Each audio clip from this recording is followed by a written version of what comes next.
And so today I was thinking I'll talk on the broadly the topic of Diwali itself, and we will discuss some incidents and their significance from the Bhakti perspective for us. So now I'm just putting a mic over here, external mic. Does this improve the quality? Doesn't make much difference. Yes, Prabhuji, we can hear you clearly otherwise also. So is this better or it's not much difference? Did you notice any change in the audio quality right now after I put the mic? Or not much? Hare Krishna. Yes, Prabhuji, now it's clear. It's clearer? Okay, good. Let me start my screen also over here. I am here. Om Jnanatimirandasya Jnananjanashalaakaya Chakshurunmilitam Yena Tasmai Shri Gurave Namaha. Nama Om Vishnupadaya Krishna Prishtaya Bhutale Shrimate Bhakti Vedanta Swami Iti Namine Namaste Saraswati Deve Gauravani Pracharine Nirvishesha Shunyavadi Paschatya Deshatariणे Vancha Kalpatarubhyascha Kripa Sindhubhya eva cha Patitanam Pavanebhyo Vaishnavebhyo Namo Namaha. Jai Shri Krishna Chaitanya Prabhu Nityananda Shri Advaita Gadadhara Srivasadi Gaura Bhakta Vrinda. Hare Krishna Krishna Krishna Hare Hare Hare Rama Rama Rama Hare Hare. Hare Krishna. I'm grateful to be here with all of you today. And it's already being recorded. So today we'll discuss about Diwali and how, as devotees, we can learn from Diwali principles that we can apply for our personal and spiritual growth. Now, Diwali as a festival has many stories and incidents associated with it. So, I will talk about 4 incidents which illustrate 4 different aspects of the human divine relationship.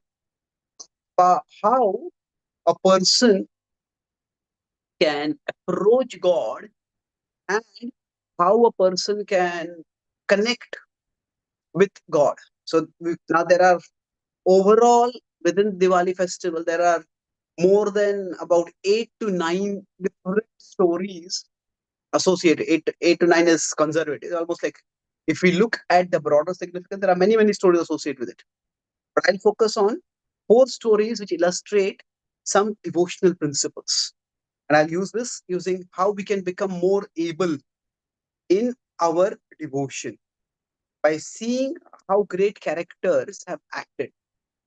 So basically, say when we are practicing bhakti, we are in life, we are facing our life journey, and in life, there are always ups and downs that come. So we ourselves sometimes go up and we go sometimes down. Now, when these ups and downs come, we understand that above us all is the Lord. The Lord is, He also descends to this world sometimes. At the same time, He is reigning above this world.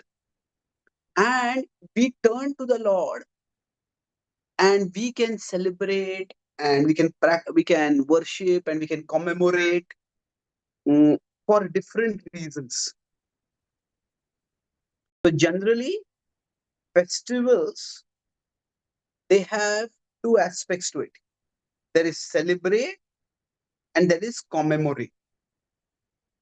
Now, celebrate means that, oh, this is what happened and we are so happy we are celebrating it. Commemorated is what had happened. Now we are remembering it and we are cherishing that remembrance. So the celebration can be ancient.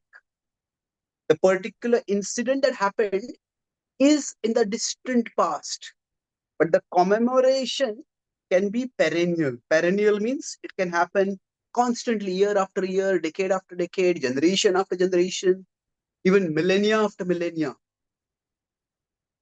So, in one sense, we often talk about celebrating a festival, but like Govardhan Puja was celebrated thousands of years ago when the when Krishna actually asked the Brajavasis to stop the worship of Indra and worship Govardhan. So that was the celebration. Now, what we are actually doing is the commemoration. Now, as a part of the commemoration, commemorate, that word may not be very common, but it has the associated word memory.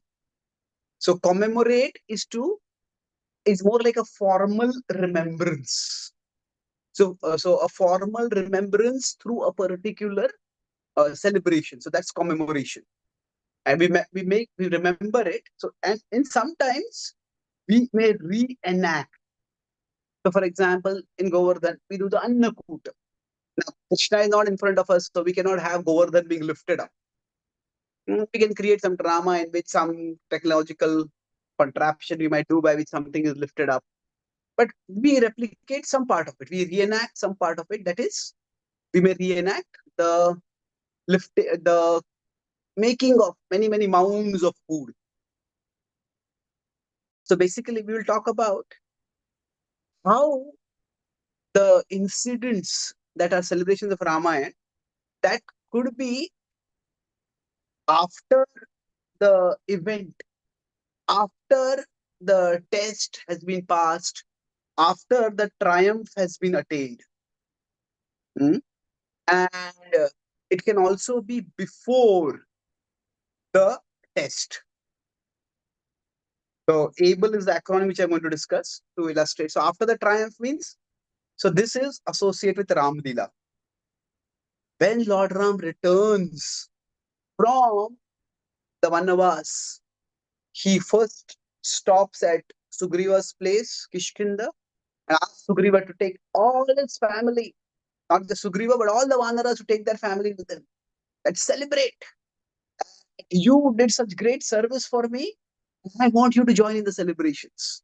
Although they have not helped Lord Ram to gain the kingdom, for him gaining Sita back, that is far greater than any kingdom.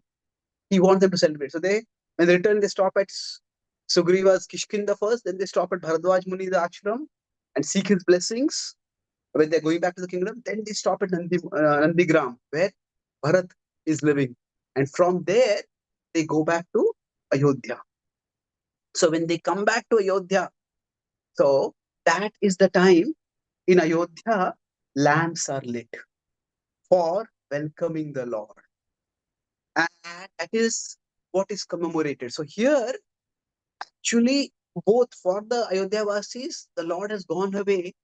And that is a great test for them. For Sita, the fact that she was taken away from the Lord, that is a great test. But all the test is over.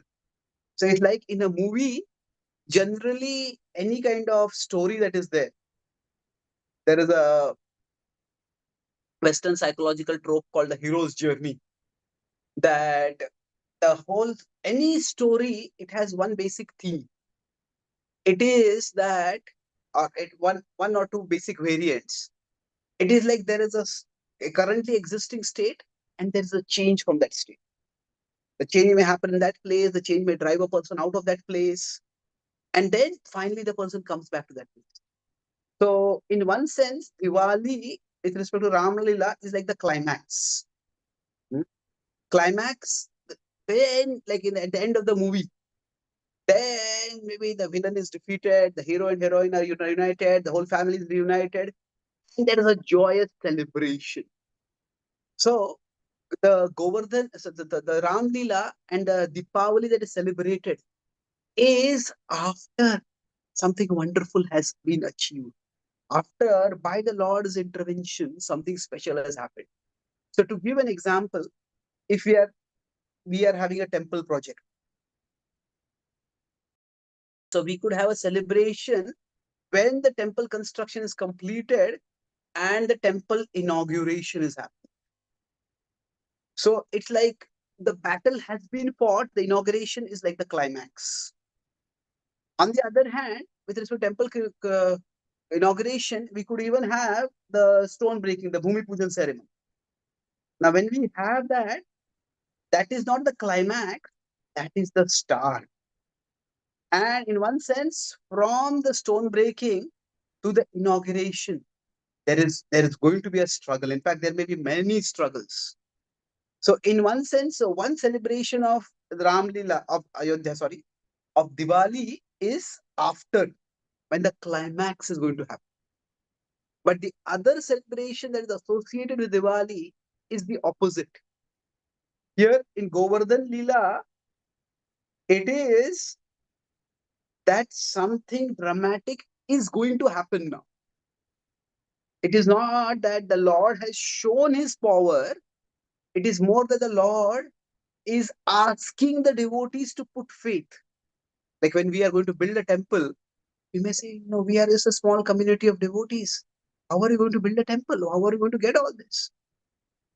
So we have to get so many funds, you have to take care of this, take care of that. So there may be a celebration at the time of the stone breaking also, of the Bhumi Pujan also. But that indicates that a new chapter of struggle and challenge and adventure is going to happen. So the Ayodhya celebration basically is when after the Lord has protected us, after the test has been passed. But the Govardhan Leela, it is before, in the sense that when Krishna tells the Brajavasis, stop the Indra Puja and worship Govardhan instead, they know that this is likely to create some trouble. Nanda Maharaj says, Krishna, let's do the Indra Puja, and after that we can do the Govardhan Puja separately. So what is happening here is the Vrajavasis, they don't want to anger Indra also. But it seems as if Krishna wants to anger Indra. And Krishna also wants to both test and demonstrate the faith of the Vrajavasis. There is no, there is no need to worship Indra. Use the same paraphernalia that you have for Indra Puja and do Govardhan Puja.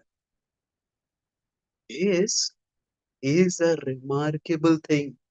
It's what in English we say playing with fire. The Vrajavasis do that. And when this is being done, it is going to be likely to be a significant trouble. So while the Vrajavasis are celebrating, and it's not that they are in fear, but while the Vrajavasis love Krishna, they are also aware. So we are doing something which is likely to provoke a reaction. What a reaction is provoked after? Indra starts using all his celestial power, shower. It's three simultaneous attacks. In America, sometimes we have the storms that happen, hurricanes that come up. So it's like three things. There is the attack by wind, there is the attack by water, and there is the attack by thunder and lightning. So each one of these can be damaging. So Indra is a three-pronged attack. We talk about torrential rains, and yes, the rains are torrential, but it is not just the rains. And the rains also that are there, they are like samvartak is described. The rains that will come of the magnitude and the ferocity that comes at the end of the universe. And the wind is such that is you try to use stormy wind to blow Govardhan off the head of the Vrajavasis. And Krishna is not holding Govardhan, Krishna is lifting Govardhan. So if we are in a forest or we are in a rain where the rain starts happening, then we have the umbrella above us. We need to hold on to the umbrella. With the strong wind, the umbrella will fly away. So Indra is also using wind. And on top of that, he's also using thunder to scare the Brajavasis and using lightning to try to trap and break Govardhan. So it's a multi-pronged attack. The Brajavasis, initially in the flood start, they get alarmed. They go to Krishna, please help. And Krishna goes and lifts Govardhan. And for 7 days, they have ecstasy over it. The Govardhan Leela itself is a different pastime. But the point I'm making over here is that actually this is remarkable because here Krishna is actually asking the Brajavasis to express their faith through an action that is likely to be provocative. And when that action is likely to be provocative, the Brajavasis know something bad may happen over here. And still they express the faith. So celebration can be indicative of the end of a struggle, but celebration can also be indicative of the start of a struggle. So during the Islamic rule, when Mahaprabhu would say, let's do loud kirtans, that was like Abel Mujhe Maar. It was like showing like a red flag or a red cloth to a wild bull. And the devotees knew this would cause danger. The devotees had the faith. So there are times when we may celebrate as an expression of our faith where the test is going to come afterwards. So it is for a devotee, celebrations can be in different ways. So when we start a particular event, that can also be a celebration. In the past, wars would be there. The start of a war would also be a celebration. So we have, when if we consider a war, the start, what happens in the Gita, we see that both sides are blowing their conches.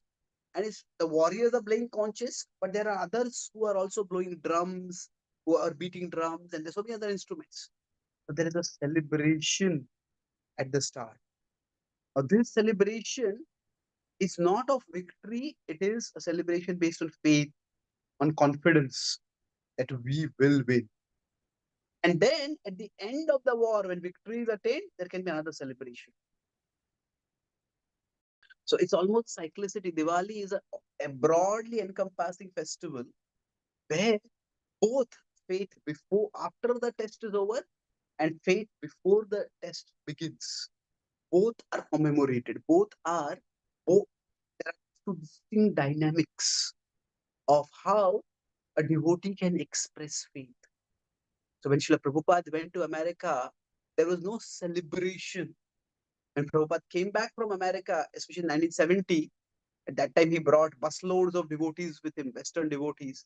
And then the welcome was a great celebration at that. But the idea is that there are these dualities in the world. And uh, now we may commemorate Prabhupada's entry into Jalduta, Prabhupada starting ISKCON, the day when ISKCON was established. But celebrations can be for both occasions. And both of these are integrated within the celebration of Diwali itself. So the way I am discussing Diwali right now is, while there are many, many things within the celebration of Diwali, we are talking about as devotees, what principles can we learn for our bhakti? That even when we are going to start something remarkable, we don't know what the result is going to be. We don't know how things are going to work out, but we started off with faith.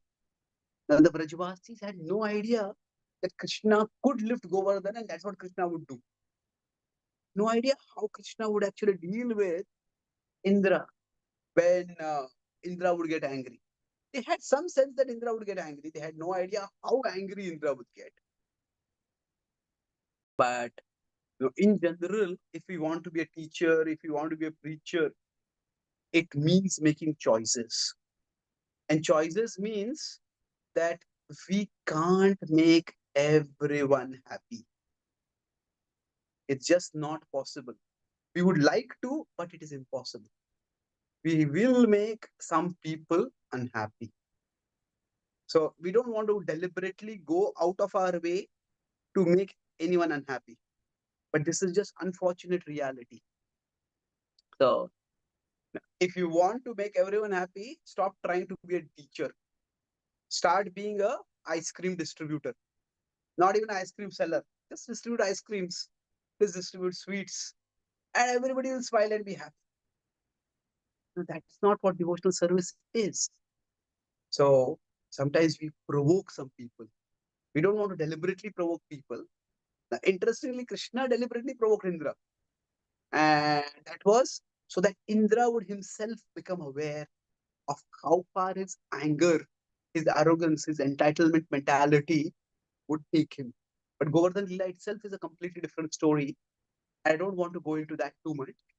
But sometimes Krishna acts as the protector and we celebrate that. But sometimes Krishna acts as the provoker. Provoker means Krishna does something which actually seems to create the danger. Now, why would Krishna act as a provoker instead of the protector? Means you can say danger, it goes away from us. But provoker means what is happening is danger is coming to us. It seems Krishna is bringing that danger. So Krishna actually wanted to demonstrate the faith of the Vrajavasis, but he also wanted to teach Indra a lesson. Now, Indra, he was a Devata. He thought this, he got habituated to getting honor and position and praise. And that's fair enough. That position did give him some honor and position and praise. But what happens when we don't get something that we are, we feel we need to get, we deserve? So you see, when we get a position, hmm, that position ideally is meant for service, but the position can also lead to pride. Now, how do we know when I've got a position, am I using it for service or is it leading to pride? It's largely seen to the use of the power. If I use the power I get for service, then that is good. Say, for example, if somebody is the leader of a community and somebody is sick, and we call this devotee, we call that person, please go and help this devotee, give them prasad, take care of this, take care of this. So we have the position of a leader and we use it for service. But when there is pride, there can be the abuse of power.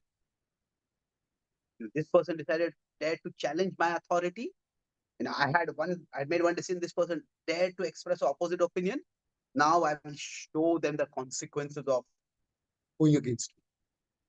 And we use all the power to persecute that person, to humiliate that person, to make that person's life an abuse of power. So now naturally, if somebody opposes us, we'll be displeased. And maybe they are right, maybe they are wrong, but just opposition is not a pleasant thing.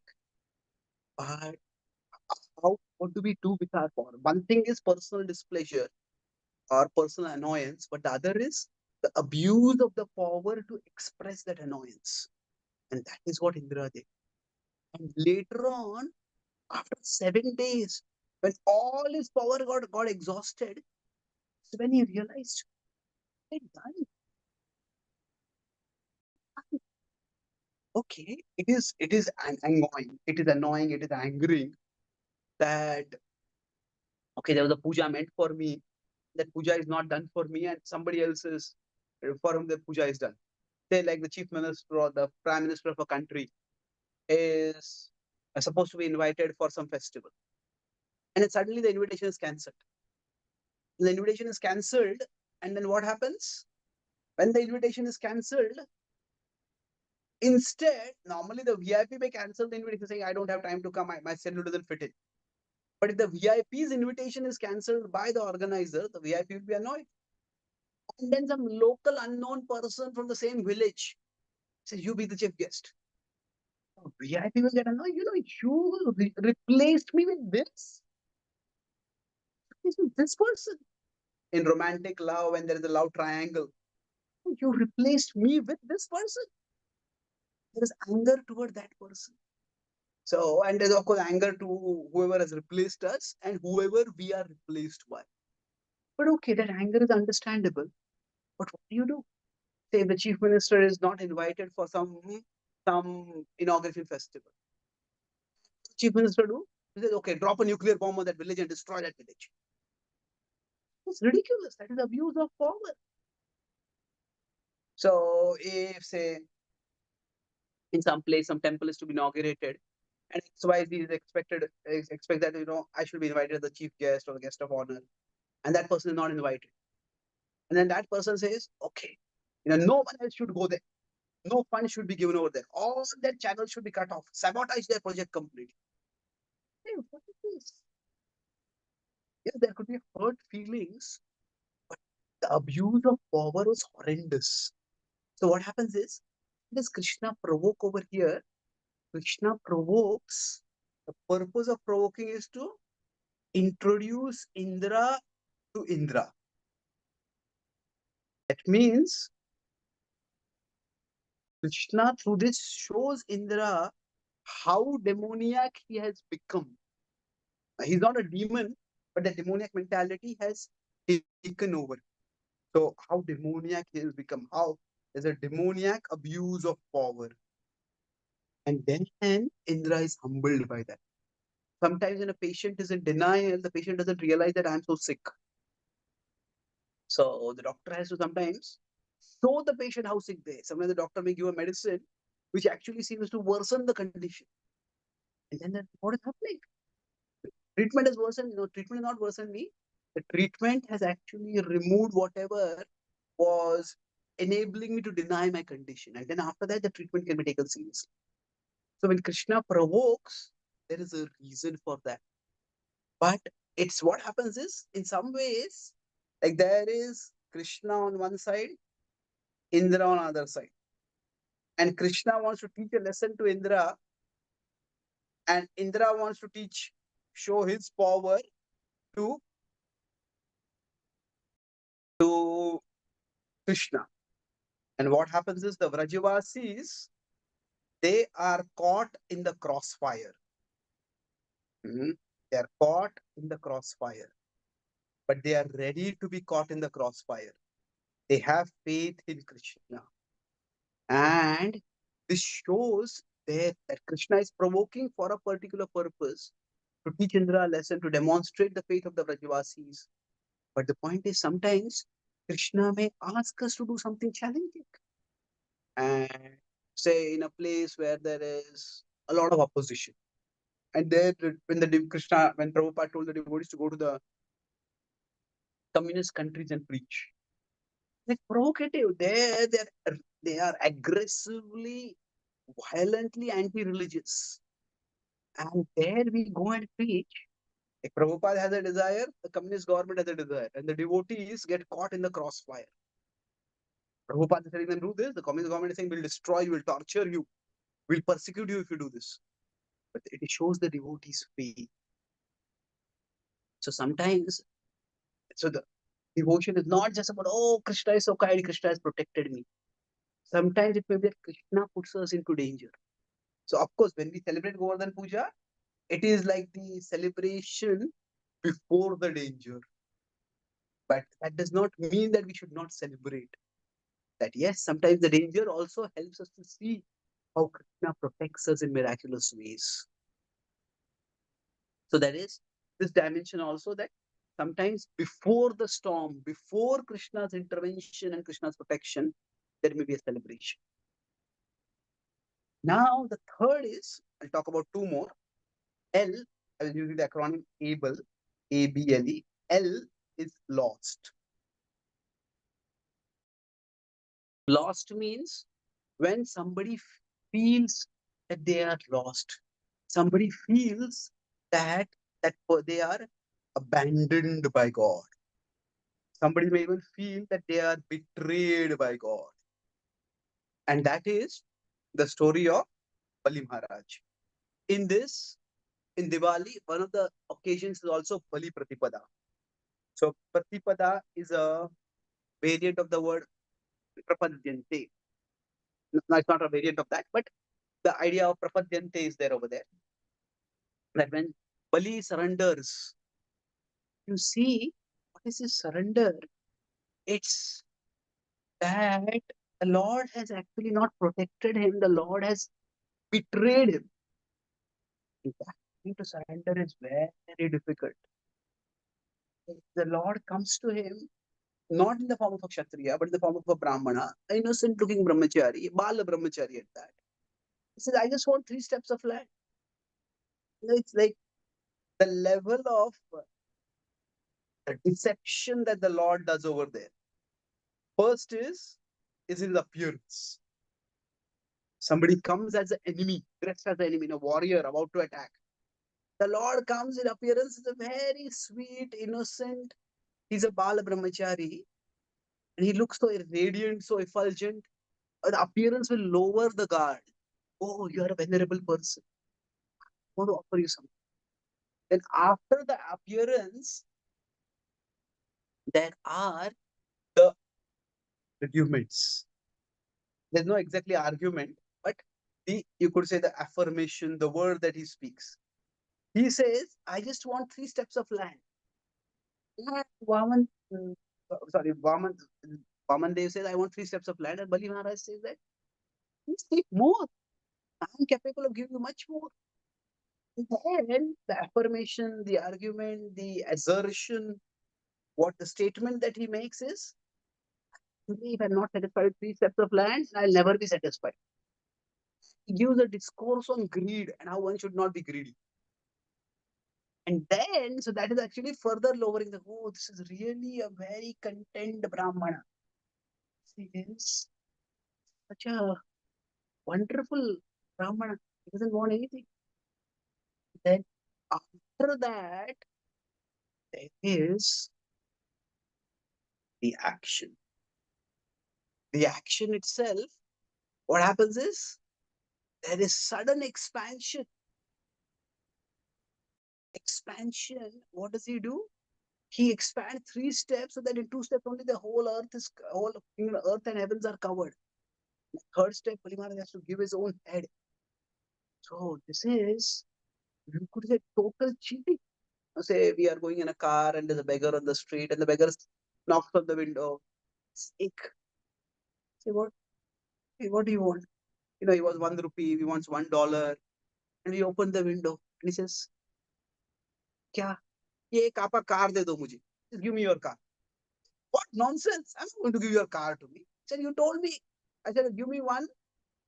One means $1, one food item, not one car. So how dare you ask something like this? Rhapsody. Yes. So like that, he holds him to his word, and he is not only everything taken away from him, but even after he with great humility offers his own head, actually offering his own ego, and it's the ultimate offering. The Lord says, I'm not satisfied. You cheated. So action is, it's like first there is a demand, unreasonable demand, and then there is the arrest. He's arrested. How gracefully does Bali take this? So when his soldiers get angry, they say, you are being cheated over here. They try to attack the associates of Vishnu. And Bali says, stop, don't attack. And he says, nobody has ever been mistreated and cheated and dealt with the way I've been dealt with by you. But because you are the Lord, I understand you must have a plan. That you must have some plan. I accept your. So sometimes the Lord's protection may come at the end. And afterwards, of course, in a very wonderful way, the protection comes. The Lord becomes his eternal guard. In one sense, Indra gets the kingdom, but Bali gets the personal association of the Lord. So in one sense, this is like Indra Bali dynamic turns out to be like the Duryodhan Arjuna dynamic. So Duryodhan gets the Narayan Sena, but Arjuna gets Narayan. Arjuna gets him in the chariot. So like that, Indra gets the kingdom, Swarga, but Bali gets the Lord. But for Bali, he has no idea this is what is going to happen. So sometimes when we surrender to the Lord, we may expect that things should become better, that the Lord will solve my problems. Sometimes here, problems may come on their own, and that's difficult. That itself is difficult to bear. I start practicing bhakti and suddenly I lose my job. I start chanting, I start becoming intense in my bhakti. So in Kartik, I decide to chant extra rounds. And that's the time I get some cough. I can't even chant my normal rounds. It becomes a big struggle. What's happening over here? So that when we try to practice or increase bhakti, and that time we face problems, it's very difficult to bear. But problems themselves, they can come from nature. Nature means from the world. The problem is itself coming from God directly. Here, see if some business colleague betrays us, if a family relative betrays us, that is painful. No, why didn't I see it? Why did Krishna not give me some signal so that I could have protected myself? But imagine the person who is supposed to be the protector becomes the betrayer. The protector becomes the traitor. How do you surrender to such a person? So this is where sometimes even a devotee has to face challenges. So there is in this world there are phases. And in the phases, sometimes when we are going through a negative phase, so when there is a negative phase, it doesn't mean just problems will come. It can also appear as if what is meant to be the protector, that itself becomes the harm causer, the betrayer, that it will becomes the cause of harm. So for Srila Prabhupada, when he was walking on the streets in Delhi distributing back to Godhead, when a cow came and hit him, and the cow knocked him down. Now, Prabhupada wrote about Go Seva. Prabhupada knew that cows are dear to Krishna. And Prabhupada was himself devoted to cows.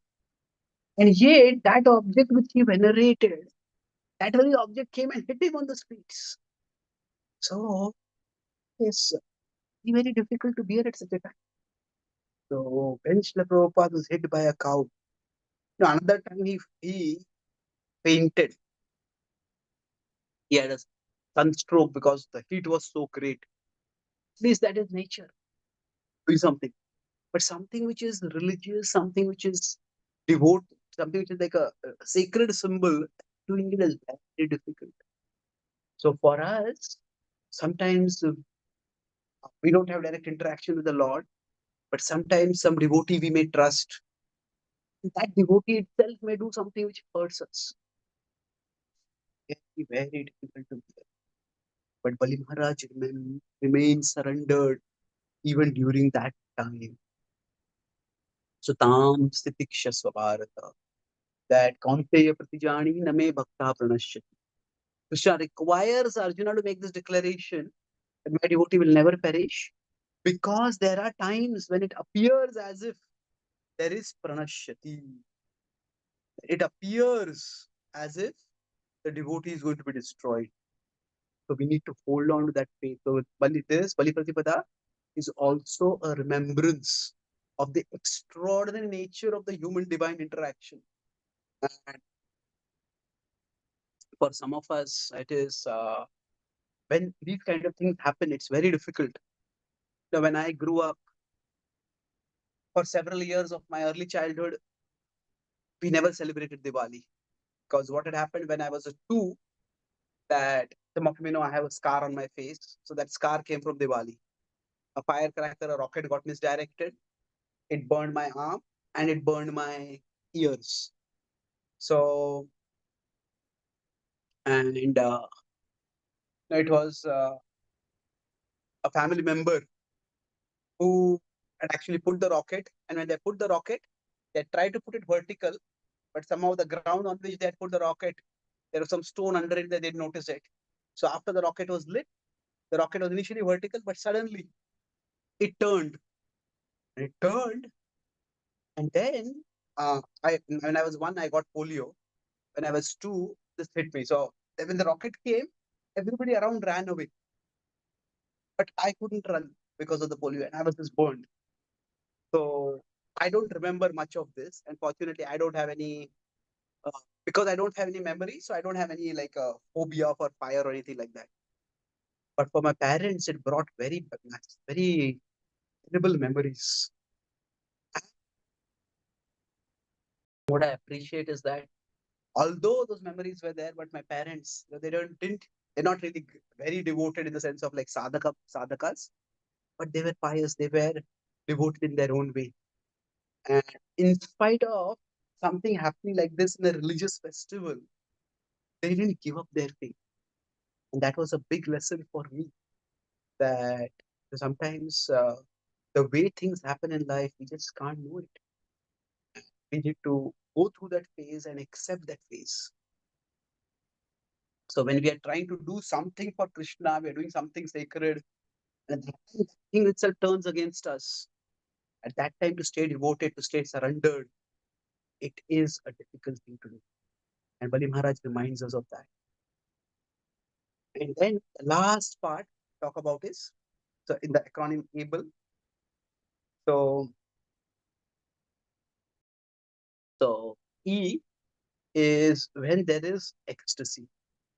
Now of course there's ecstasy at various places, but here I'm talking about ecstasy in terms of the Brajabha. So here what happens is I'm talking about the Damodar Leela. And in that ecstasy, it is Yashoda feels that I have to be the protector of Krishna. That Krishna is mischievous and Krishna has to learn discipline. Krishna has to learn self restraint. So her act of tying Krishna up is an act of protection. Sometimes protection has to be given in different ways, and sometimes protection has to be given through disciplining, through giving consequences of the actions. And then that is not something that is easy to do. So this shows actually the exalted level of the love of the devotees. Now, in our tradition, the Gaudiya Vaishnava tradition, we focus primarily on the second and third, the Govardhan Leela and the Damodar Leela. And we celebrate this at Damodar Leela, we celebrate throughout the month by offering a diya to the Lord. The Govardhan Leela, we celebrate on the particular day and the Annakut is performed. But here, the level of ecstasy, in the sense of there is Madhurya. Now, generally, when we use the word Madhurya, it's sometimes overused without understanding different meanings. There is Madhurya Ras and there is Madhurya Bhav. And they can seem similar. Rasa is more like the emotional flavor of a relationship. So the gopis specifically are in the Madhurya Ras. But all Vrajavasis are in the Madhurya Bhav. So Madhurya Ras is contrasted with Sakhya, Vatsalya, Shanta, Dasya. There is Madhurya Bhav that is contrasted with Aishwarya Bhav.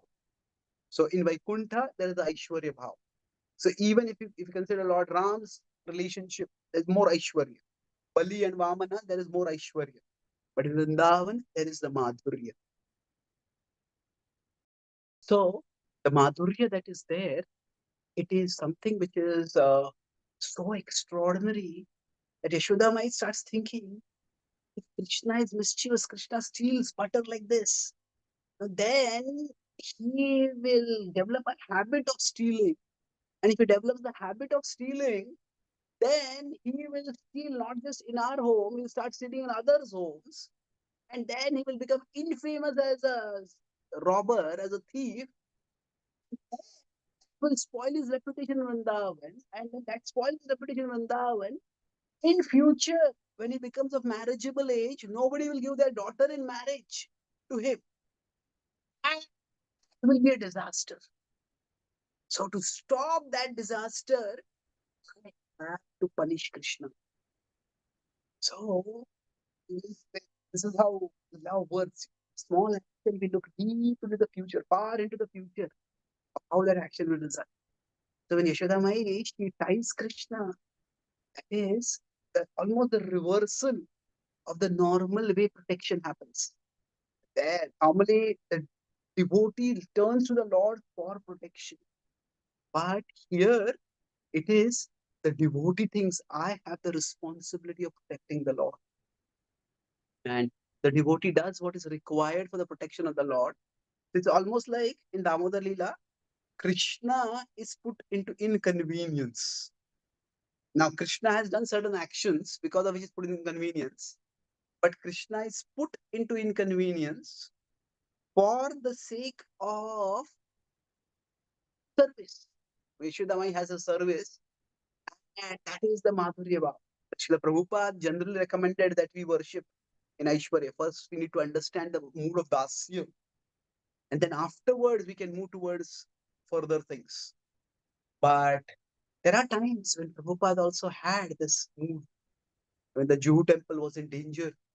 At that time, the way Prabhupada fought, it is almost like the Krishna is his baby, the temple project is his baby, and he's protecting his baby.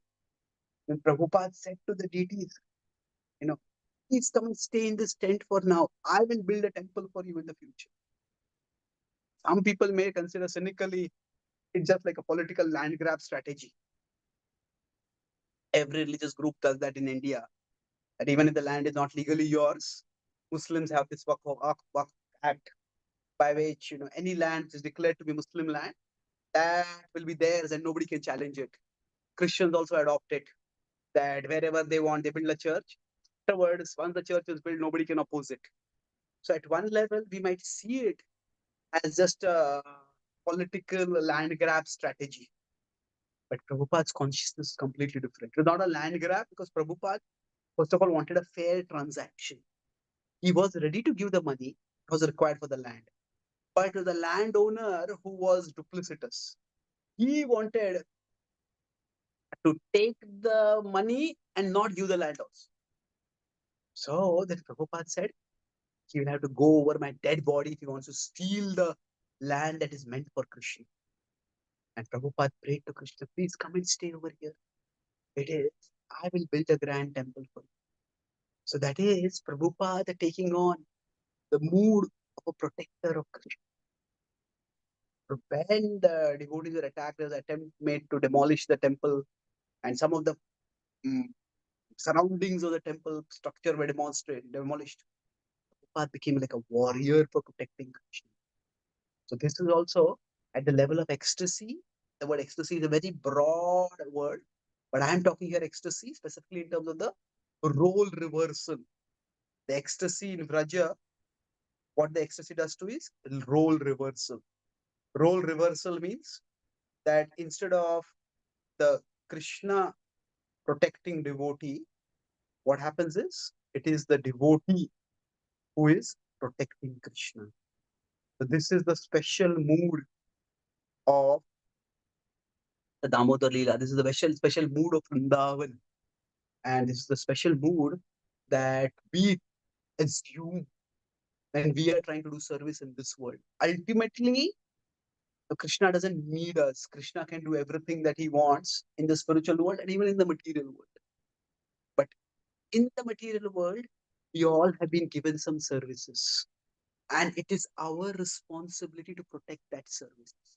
It's our responsibility to make sure that we do our service properly. And we take the responsibility of protecting our particular kshetra. Prabhupada would use the word our Guru Datta Desh. That our Guru Datta Desh could be just our family. Our Guru Datta Desh could be our community. Our Guru Datta Desh could be our counseling group. Our Guru Datta Desh could be just the one person that we are preaching to. That is where our service to Krishna is. And rather than we expecting Krishna to protect us, we take the responsibility. We are not protecting Krishna in our case, but we are protecting some manifestation of Krishna. We are protecting some some something which is a resource. It could be a human resource, it could be an infrastructural resource that is to be used in Krishna's service. That is the extraordinary level of devotion of Damodar Leela. So in this way, the Diwali festival reminds us of the dynamics of devotion in many different ways. And all of these we're talking about. First is A, that is after the event. So this is where the Ram's return to from Lanka to Ayodhya. The celebration of Diwali primarily is associated with these lamps being lit to welcome the Lord when he comes back. So yes, whenever there's a festival, we there is a celebration that has happened long ago, And we celebrate again, but when we are celebrating, we are commemorating. So what is it that commemorate means? What is it that we are remembering? Remembering the many dynamics of devotion. That devotion can involve many different ways in which the Lord acts and in which the Lord expects us to act. Then B was before the test. That means this is Govardhan Leela, that it's an act of faith that the Vrajavasis are ready to be, in one sense, caught in the crossfire between Krishna and Indra. So Krishna is, in one sense, using the Vrajavasis for provoking Indra. And when Indra is provoked, there is going to be a retaliation. There is going to be a counterattack. So the Vrajavasis are ready to be caught in that. Now, that doesn't mean that Krishna deliberately goes around simply provoking people. So Krishna actually wanted Indra. Krishna is like an expert doctor and Indra is like a patient in denial. He's not understanding how far his pride is leading to, has led him to become entitled, and that will be seen through the extent of his abuse of power. So Krishna lets him abuse his power, and when through it all he's exhausted, then he realized, my God, how terribly have I fallen. And then he falls to Krishna's lotus feet and he's reformed. But sometimes we may be asked to do a service. So I discussed the example of how there could be a temple. At the end, when the temple project is completed, there is a celebration of inauguration of the temple. But at the start, there could be the Bhumi Pujan. And there, it's like the challenge is going to come thereafter. But we celebrate that also. Because through it, Krishna is going to manifest in our life. Then L, I talked about how when we feel lost, when we feel abandoned by Krishna, we feel betrayed by Krishna. That is Bali Pratipada, where the Lord apparently cheated by first appearing to be harmless, then making assertions of being not greedy, and then actions seemed outrageous, first changing his size and then arresting him even when he gave everything. But he did not feel betrayed. He remained faithful. So we discuss about how Prabhupada being hit by a cow. See, when suffering comes to us from nature, that is bad enough. But when it comes to come from Krishna or something Krishna related, like if people betray us, that feels bad. But if a devotee betrays us, that feels even worse. But even through that, how Bali Maharaj remains faithful, that is an extraordinary lesson. And then lastly, E is ecstasy. I talk about ecstasy specifically in terms of the role reversal. So the role reversal can be many different ways. That one is Krishna becomes the provoker instead of the protector. Krishna becomes the betrayer instead of the protector. That's also role reversal. But here it is devotee becomes the protector. So Yashoda Mai ties Krishna up, and that is her way of protecting Krishna in the future. And for us, Damodar Leela also reminds us that we have faith in Krishna and we know that Krishna protects everything, Krishna protects us also. But sometimes when we take up a responsibility for some service, then we have to take this role of, like Prabhupada became a fighter to protect the Juhu temple. We have our Guru Datta Desh and we need to fight. And that, not expecting Krishna to be the protector, but taking on the role of a protector for Krishna and some Krishna paraphernalia, that is also what we are reminded of. So there are a wide range of devotional lessons that are demonstrated through this Diwali festival. Thank you very much. Hare Krishna. Are there any quick questions or comments? Yes, Prabhu. Thank you so much, Prabhuji. So we already have a hand raise. Parampakni Shama Mataji, please go ahead with your question. Yes. You're Yes, muted, Madam Mataji. Pranashri. Sorry. Thank you so much, Mataji, for the opportunity. Thank you so much, Prabhuji, for a wonderful class. And Prabhuji, I have two questions. So first is that, as you mentioned, like A is after the test and B is before, like or after the triumph and before the test. So can like like can I say that like both celebrations were expression of faith, but before the test one, that's the example of Govardhan Puja, is kind of forced by Krishna, and the after the taste is kind of spontaneous that we see in Deepavali. Like sometimes devotees are forced to show their faith, and sometimes devotees are like spontaneously expressing their faith as celebration. Yeah, good point. I would not use the word forced. Forced is a little harsh. We can say sometimes the expression of faith is a matter of our choice, and sometimes the choice is taken out of our hands. So, say, suppose suddenly we get a disease. At that time, okay, what do we do? Now we have the disease, and we have to deal with the disease, and we have to continue our service to Krishna. So you could use the word forced, but we do have free will, and Krishna doesn't force anything on us. We can choose to become faithless, but it's more a matter of we making a choice. So the opportunity for the choice is thrust on us, but the choice is up to us. We can go away from Krishna also in such times. Okay. Okay. Thank you. Good analysis. Thank you. Hare Krishna. And another question, Prabhuji, I'm sorry. Is like as you mentioned in the E, the ecstasy, and you gave two example of Mother Yashoda protecting Krishna and Prabhupada protecting the deities of Jew temple. These are very big and exalted examples, but in our daily life, can we take the mood of serving our home deities as we are the protector? Like we want to feed, we want to change the dress, to make them sleep, take them awake. Like, can we take that mood? Definitely. That's the practical way in which we can apply that. Yes, true. Thank you so much, Prabhuji. Hare Krishna. Thank you, Mataji.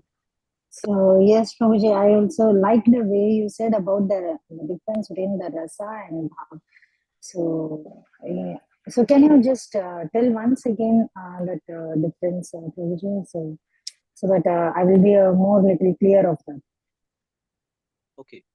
So the word rasa has a particular meaning within the Bhakti Rasamrit Sindhu, and that refers to the particular defining flavor of the relationship. So we have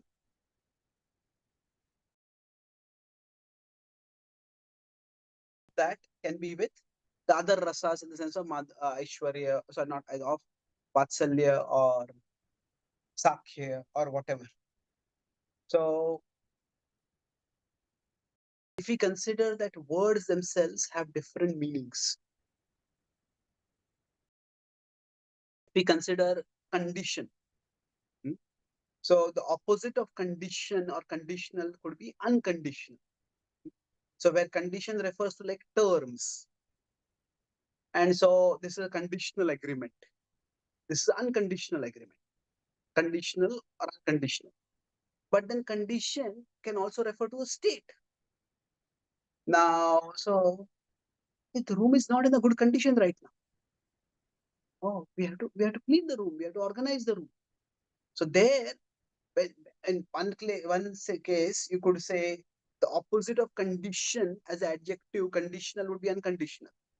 But when we are using the word condition to refer to state, then it would be, hey, this is suitable, this is unsuitable.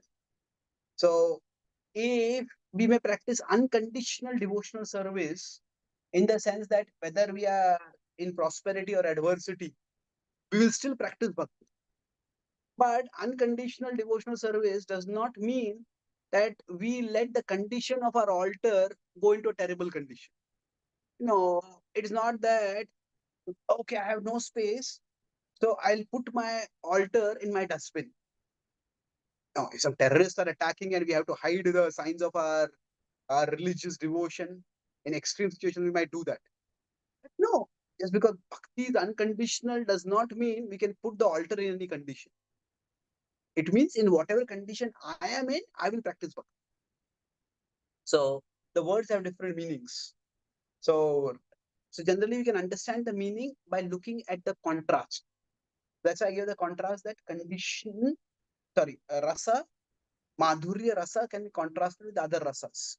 So there are 5 primary rasas, and madhurya is one among them. But that is more like the specific relationship flavor. Whereas madhurya bhav and aishwarya bhav, they refer to more the mode of approaching the Lord. Is it more reverential or is it more personal and intimate? Like the prime minister of a country, most people will approach the prime minister in a very reverential way. But the family members of the prime minister will approach in a more intimate way. So that's the difference between bhava, which is more in terms of the mode of approach, whereas rasa is more the flavor of the relationship. Okay. Okay, Prabhuji. Yeah, thank you. Clear. Shukukar Krishna Prabhu. Thank you, Anita Mataji. Thank you, Chaitanya Charan Prabhu. Your classes are so wonderful. When you gave classes in Tirupati Laddu also, I saw again everywhere again everything was relating to Krishna. But is it really that it has happened that somebody brought laddu and in the house they said don't eat it. There is non-veg in it. So I ate and there was no non-veg. So I don't know whether we should eat Tirupati laddu or not. Okay. See, generally, right or wrong action will depend on intent, content, and consequence. We have to decide that. So, when we are considering, some people may focus on the content, and we don't know. So, if you're taking consider the action of eating the laddu. So, based on content, we may say, okay, I don't know what is the content of the action. I'm eating a Tirupati laddu, but I don't know what is the laddu made up of. And based on that, we can look at the laddu composition, and we may decide based on that I may or may not eat it. Somebody may focus on the intent. This devotee had went to Tirupati and he has brought the prasad, is distributing the prasad, and my mood is to honor what has been offered. So there, the intent is it becomes focus on the mood of devotion. So some people may focus more on the mood. Some others may focus more on the consequence.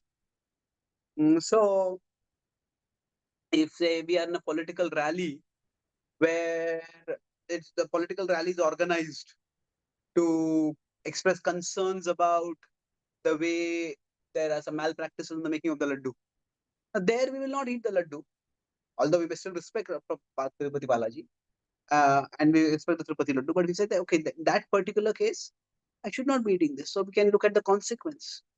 And sometimes also this devotee, again, intent and consequence slightly related, but the focus slightly different. Now the intent may be, okay, this devotee has brought this laddu, and maybe this devotee is not even aware of the controversy. And if I tell them about the controversy, their own devotional bhava and their own faith may be disturbed. So we might take the laddu and may just take a little morsel from this or whatever. So the point of the controversy is not to necessarily reject the prasad. The point is to recognize that there are always ways in which things maybe go wrong. Sakale neha mata yogo nashtah parantapa. So by the power of time, dharmasya glani keeps happening. And correction mechanisms need to be there. But till the correction mechanisms happen, now should we continue doing the thing or should we not continue doing the thing? That depends. So different devotees may take different moods over there for that. Okay. And after that, all these big things, I think they would have now changed the whole thing. In Tirupati, they also are afraid that they should not add all those bad ghee and all. No, I'm sure they would have take some collective method. No, I'm sure with So much of halla going in all over the world.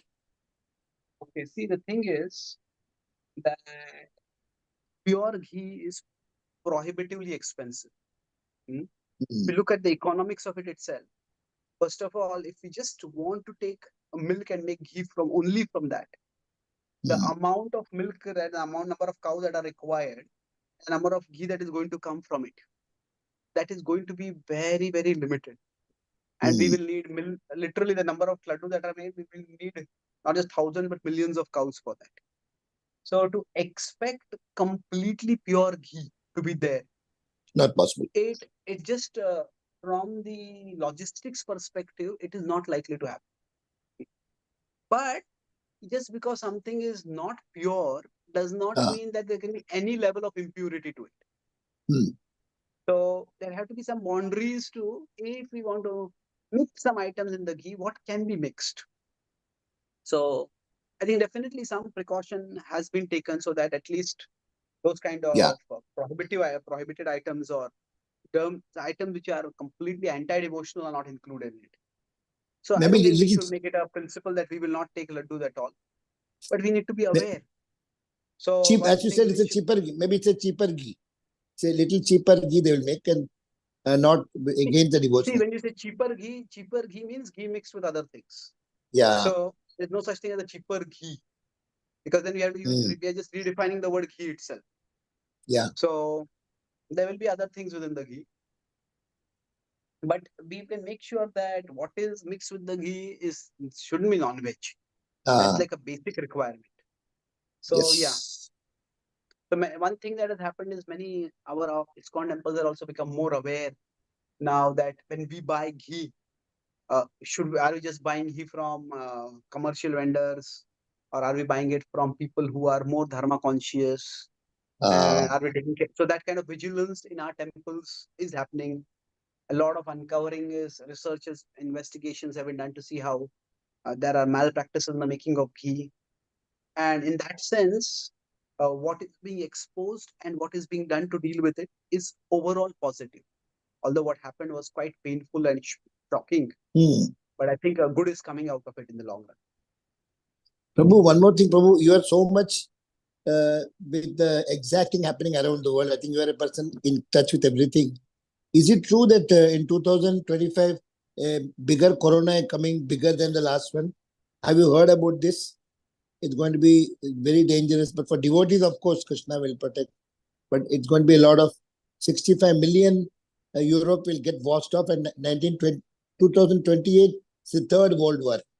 So have you heard, or because this I was told by See, 2, 3 devotees? the Gopal was not into the business of prophecies. Ah. And, in general, these kind of things, it's best to not get too caught in this, and definitely not as leaders of an institution. We may have our personal opinions about these things, Hmm. but we have had some of our leaders riding the bandwagon of particular things. They say when Y2K happened, there's some leaders who said that we should actually all go to villages, we should have stockpile of food and everything, and there's Hmm. going to be a collapse of things. So with that, and actually nothing happened. Now hardly anyone had actually anticipated COVID. So in Hmm. general, there are religions which are dystopian. Dystopian means that the future is going to be terrible, therefore practice bhakti Hmm. now. So the Catholic Church has this, not the Catholic Church, the Christian, the Church, Christians have this, some sects of Christianity have this idea that the end of the world is coming, and Hmm. therefore you should surrender to Jesus right now. So there's one particular church group which has like 20 times the end of the world has come and gone, and the world has not ended. So Hmm. when we give too much credence to something which is not given in scripture and it turns out wrong, then people start losing their faith in us also. So as Hmm. we can have our individual opinions, and we can look at evidence as far as it is available to check what is whether it is true or not. Even some astrologers may make some predictions, but astrologers also, their predictions sometimes turn out to be true, sometimes they don't turn out to be true. Hmm. So it is, we live in in a troubled world, and we need to be aware that danger can be there. So rather than, it's like awareness of danger can lead to insecurity about the future, or it can lead to intensity in the present. So both Intensity ways present can is happen. better. We can try to So become more Krishna conscious. No, that can be the better yeah, so stand. that is what should be happening. But some devotees, when they get into, okay, this may happen, how will it happen, what will happen? So it leads them to more insecurity. So we have to see Phalena Parichayate, that, okay, Correct. thinking about these kind of possibilities, how is it affecting me? Okay. Yes. You can make Yes, teaching Hemangi Mata. bigger and make the consciousness bigger and more. Yes, bigger Krishna is. should become bigger in our consciousness. The danger should not become bigger in our Yes. consciousness. Thank you so much, Prabhu. Hare Krishna. Thank you. Yes, last question, Hemangi Mataji. Hare Krishna, Prabhuji. Thank you for the beautiful class. Just you had used an expression, patient in denial. Was it in relation to Indra and his pride? Yeah, see, naturally in that position, Indra had some pride, and that's understandable. Krishna did not treat Indra like a demon and punish and kill him. Krishna said, go back to at the end of the Govardhan Lila, Krishna says, go back. But do not be proud. Remember that this is a service that you are doing. So in that sense, say somebody may be proud, but they may not, somebody may be short-tempered, but they may not acknowledge that they're short-tempered. But if they're provoked and they do something really terrible, then they will acknowledge, oh, really? This is the extent to which I go. I had no idea that I could do something like this. And then they become serious about dealing with their temper issues. So in that sense, sometimes provocative situations coming in our life reveal the extent of the anarthas that are there, or the extent of the extent to which we may fall. Now, that doesn't mean we have to deliberately bring the anarthas or bring the provocative situation in our life. But sometimes it may be required that, so this is an exceptional situation. Normally, we should not be provoking people to show them their anarthas. But sometimes if somebody is in a responsible position and they are creating harm, then sometimes they have to be made aware of how much harm they can do. And sometimes provocations what show a person the extent to which they can go. We all will get angry. And when we get angry, we may yell a little bit, we may speak harshly. But suppose somebody gets angry, and in their anger, they take out a knife and start stabbing somebody. In their anger, they take out a gun and start shooting somebody. So that is an unacceptable boundary. That is something, if somebody can, in anger, abuse their gun, then they should not be having a gun. Like even in America, where guns are legal, they have, maybe the tests are not done very properly, but there has to be some mental health testing. And if a person is mentally unstable, is short-tempered, has addiction issues or whatever, then they, ideally speaking, should not be given the guns. So the idea is that a patient in denial means somebody has outer power, but they don't have inner power by which they will responsibly use that outer power properly. They are not acknowledging that they lack the inner power. Okay. Thank you, So, thank you Prabhuji. very Very much. clear. Hare Krishna. Diwali Hare Mahotsav Krishna, की जय, Jai. Prabhupada की जय, Jai. गौर भक्त वृंद की Prabhuji, जय, thank you so much, Jai. Prabhuji, for जय your Gaur wonderful Premanand. time and association on this